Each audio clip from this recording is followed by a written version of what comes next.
The following is an excerpt from the book Experiences of Thought by Anthony Kahn, available now on Amazon.com and Kindle. The ideal world. Put a cap on it. Why do the executive staff of large corporations receive such large salaries? Well, it is because these positions lie at the core of the operating structure of the company and must be filled with just the right talent. The people that occupy these roles are in a position to make or break their corporation, and the safety of billions of dollars worth of shareholders' money rests in their hands. Furthermore, parts of their salary are often incentive-based, so that they will receive some bonus if they meet some threshold of performance. So if we imagine the large-scale economy as a great web of consumers and suppliers of goods and services, these positions represent prominent central nodes within the web. Vast quantities of money both gravitate towards them and are redirected by them. Why do we pay doctors and lawyers so well? To get into a university course that will see you graduate into one of these professions, you will have had to study hard throughout your senior high school years, and then dedicate many years of unpaid labor to perfecting your craft until you can finally attach the necessary credentials to your name, allowing you the right to practice as a properly paid professional. Why do entrepreneurs have the potential to make such large sums of money? These are people who have identified an unmet need within the market and have had the ingenuity to satisfy that need with new products now widely sought by consumers. They have invested what often amounts to considerable sums of their own money into a risk-laden venture and are now seeing the returns on their investment. So this is all quite reasonable, is it not? It is all part of the natural process of meeting the specific needs of one's environment. The more productive you are and the more goods and services you are able to provide, the more you should rightly be paid. But there is a problem. You see, our web of consumers and suppliers is akin to the cosmic web crafted by gravity that we described right back at the beginning of Chapter 1. Over time, the central nodes in the web naturally grow larger and larger as they accrete disproportionate quantities of money, whilst the outlying minor nodes of the web are eventually leached of what little they had to begin with. But those outlying nodes are thinking, feeling beings with the same capacity to experience as the prominent central nodes. Put simply, if we leave the economy free to take its natural evolutionary course, then what we inevitably will have is a state of survival of the fittest, the rich getting richer and the poor getting poorer. According to Oxfam, the divide continues to grow and the world's 26 richest people collectively own as much as the poorer half of the planet. That is 26 individuals that each have as much money as 150 million people combined. We are well past the point where we should be gravely concerned by the inequality of this predicament, and yet many, not surprisingly, those best suited to the current system, continue to defend and justify it. The system is the way it is because it works, many will argue. But how can it be said to be working when there are 100-fold discrepancies in salary between the very highest earners and those on minimum wage, even within the most developed nations? Many who prosper within the present system will point out that anyone is free to begin climbing the ladder of success, and the reason that they are where they are is because of their own hard work. But the truth is that there is an abundance of ignorance in such statements. The same deterministic principles that one might point to in justification of the present capitalist systems of the Western world are also in operation to define the personal circumstances that ensure that we are in fact not all free to succeed within the present system. We do not all begin the rat race of life at the same starting line. That much is obvious, but more than that, we all have different handicaps. Some people, though unquestionably talented in their own ways, do not fit the mold of society and have little chance of succeeding or even being motivated within the present system. We so often hear that the exorbitant pay packets of big business executives are part of a rich and complex economic structure, and are such as they are to ensure that these important positions are properly filled. But then elsewhere, we will hear how we cannot get enough fruit pickers or menial laborers to satisfy demand. And the reason given by your typical shock jock radio announcer will usually be the laziness or entitled attitude of suitable candidates.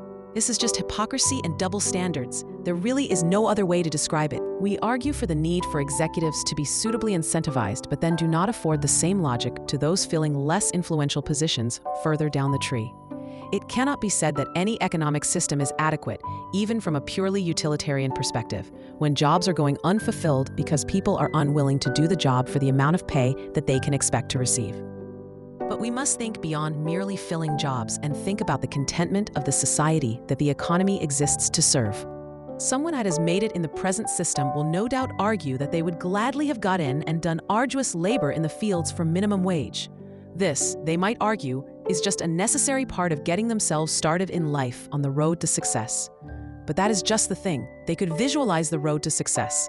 They know that such a role is a temporary stepping stone. There are many, however, who cannot see such a clear road and who lack the life skills to move far beyond the starting gate. Knowing within themselves that this is probably their lot in life, how can they be expected to be contented or motivated when they are only ever going to receive enough money to just make ends meet, even despite hours of arduous toil? The fact is made all the less palatable by the knowledge that the more upwardly mobile of their peers is earning 5 times their wage in a comfortable, air-conditioned office. When we label people, we rob them of the understanding and respect that they deserve. What some may call laziness is more correctly a psychological motivational issue that is a product of circumstances. Everyone seeks happiness and will live life in the way that they believe will bring them greatest happiness. When someone does not pull their weight in society, rather than derogatory labeling, it is much more productive to try to understand the cause of their behavior. We must put our thinking caps on. There is never any substitute for critical, deep thinking, and such thinking always leads to the logical realization that kindness, understanding, and respect is the best way forward. Whenever we are dismissive and unkind, we are just being ignorant. Our attitude is just adding to the problem that we claim to be the sole fault of those we deem to be the guilty party. A lazy work ethic can do little good for the world, it is true, but lazy thinking can do significantly more harm. So how would the need for goods and services be met within a utopian society? The central understanding in any such society must be that all beings are valuable by right of their capacity to experience. We all have a right to be happy, and sometimes that requires generosity on the part of those who are more suited to the prevailing system. Equally, where possible, we must structure the system to be inclusive of the needs and attributes of a diverse range of personality types. The idea of a socialist society sends shivers down the spine of many, largely due to the appalling conditions that have predominated in socialist countries.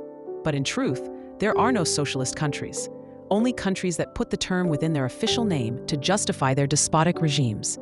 True socialism is born out of the inadequacies of capitalism and the desire to implement a kinder, fairer system. It is not about biased governments with particular agendas controlling who should have what wealth. It is about making sure that no one is left behind. The most truly socialist countries in our world are those that we never associate with the term. They have the best public health care, the best welfare systems, and the least toleration of poverty. Personal rights and freedoms are enshrined within the constitutions of such countries, not carelessly left to be the playthings of a few corrupt officials. But it is hard within our world, given the selfishness of the human condition, to ever build a true utopia, and to think otherwise is dangerous folly. Capitalism has been the economic system of choice in most of the world's most prosperous nations, and that is because it is the logical product of natural selection. It works, but only to an extent. Just like any natural process, it is not always kind. It should not be left to go unchecked. Given the natural tendencies that we have as human beings, and the fact that we are not as selfless as we would really need to be for true socialism to actually work. Perhaps it is best that we merely tweak the most successful systems that we currently have. Keep the functional form of capitalism, but reweight it and constrain it. Don't let it run amok. We need incentive to ensure a healthily functioning economy and proper reward for hard work. Those that study hard need to be rewarded for their efforts. Those who ingeniously devise new technologies need to benefit for their valuable contribution. The monetary reward for such endeavors needs to be sensible, however. Doctors and lawyers don't need to earn 5 times as much per hour as someone filling shelves in a supermarket. An hour of work is an hour of work and should be paid fairly as such. If a particular type of work is especially taxing, then it is fair enough that the person performing the work be paid more. If someone had to study many years unpaid before they had the skills to do their hour of work, then they should be paid an additional sum as compensation of lost wages. An entrepreneur with the ability to devise something innovative and in demand from consumers should retain control over their business. They should retain the freedom to invest their profits back into their own business and call the shots with regards to its future. They have proved themselves worthy and exceptional business minds. It would be a disservice to all if we were to rob them of their achievement and hand their position over to a less equipped or motivated government body. Capitalism works because it provides incentive to innovators and hard workers, and keeps the largest wheels and cogs of the economy in the hands of those most adept to drive it. But there is nevertheless a major failing. There is no barrier to a single person funneling ridiculous levels of personal wealth from the greater economy. Such wealth is not ridiculous because it is unfair, although it arguably is, but rather because it does serious harm. The total gross domestic product (GDP) of a nation, and indeed the world, is not infinite. Our personal wealth is essentially the proportion of the world's entirety of goods and services that we are entitled to claim. Every instance of one person taking an above-average share means that one or more other people must necessarily have a smaller than average share. So when we have a single billionaire, many people must have a below-average share in the world's goods and services to compensate. Now, it is true that the activities of very high earners typically boost the total GDP significantly more than low earners. But it is important to remember that where their contribution may be enormous, it is largely indirect. Their arms are those of their employees, and the seed of their idea only germinates and grows to fruition with the support of their workforce. No man is an island. We all stand on the shoulders of others. Billionaires are not 1,000 times smarter than anyone else, and they do not work 1,000 times as hard or as long. Irrespective of how hard a person works, we have a situation where many must go without.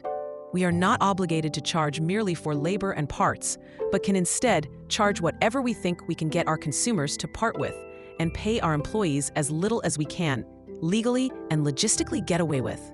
So the problem with capitalism in a nutshell is that it thrives on selfishness. The whole idea of a successful business model is naturally to keep profits as high as possible whilst keeping costs as low as possible. Yes, this is regulated by what people will pay for a product or accept as a suitable wage for their services, but clearly there is a lot of room, too much room, for successful business operators and executives to grow excessively wealthy at the cost of the wider community. By all means, let us reward the innovators and hard workers, but not to the detriment of the rest of society. Let there be the room for people to aspire toward their dreams. Let companies and manufacturers have scope for large-scale growth, but don't let any individuals amass such colossal fortunes as to plunge millions of people into poverty. If blockages are building up in the economy's plumbing, then the plumbing needs some modifications. Salaries could be greatly reined in and significantly redistributed whilst retaining ample variation to ensure that critical workers are still adequately rewarded. Entrepreneurs could amass sufficient personal wealth so as to never need worry about money again, well before reaching billionaire status, and retain the freedom to invest unlimited quantities back into their business. Such changes as these could never be achieved on a local scale. They must be part of a global effort and endorsed by the world's major international bodies. We could not hope to bring about such a system overnight, and again, it would be foolhardy to try. But the long-term, united effort required would be very much worth it in the end. There is only so much personal wealth that can be usefully spent, and at some level, it just becomes a needlessly wasteful system. Yes, capitalism exists for a reason, and yes, capitalism has been the most successful economic system to date. But very many would gain very much, whilst very few would lose very little if we were to put a cap on it.